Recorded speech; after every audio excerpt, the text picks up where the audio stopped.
Ils sont tous en train de se plaindre sans cesse parce que Macron ne nomme pas de Premier ministre.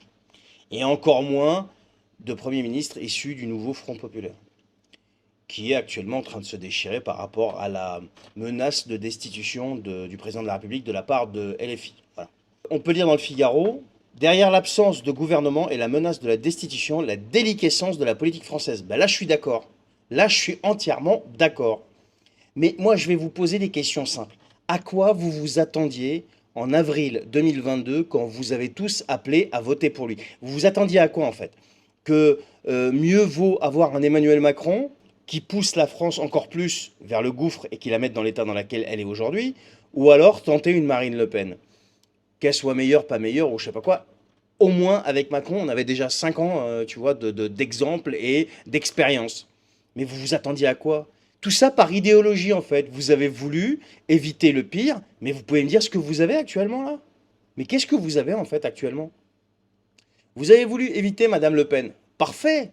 Mais, mais qu'est-ce que vous avez là? Vous avez un monsieur qui a perdu les élections et qui ne vous nomme pas de Premier ministre. Et qui vous montre, avec toute l'audace qu'on lui connaît et toute l'arrogance qu'on lui connaît, que c'est lui le maître des horloges, c'est lui qui a gagné et c'est lui qui décide et c'est pas vous.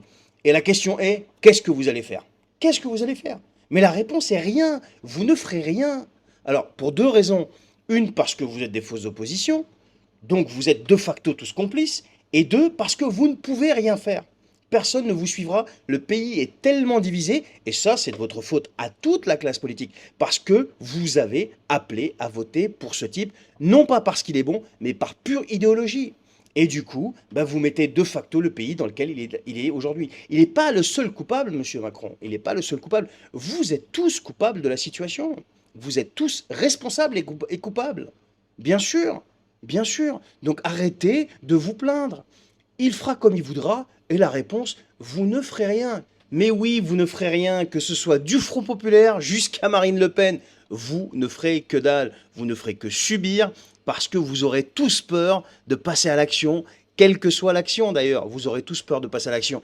Et c'est pour ça que LFI se cache derrière une espèce de menace de destitution qui, ils le savent très bien, n'aboutira jamais. Mais ça fait peuple, ça fait bien, tu vois. Le peuple, ils se disent, ouais, voilà, tous les autres, ils se la ferment, mais au moins LFI, eux, ils la ramènent. Eux, attention, hein, ils font quelque chose. Oui, bien sûr, bien sûr. Tout ce qu'ils sont en train de faire, c'est de se moquer de vous, en fait, tout simplement. Ils savent tous très bien qu'ils peuvent rien faire, et ils savent très bien qu'ils sont les premiers complices et les amis d'Emmanuel Macron.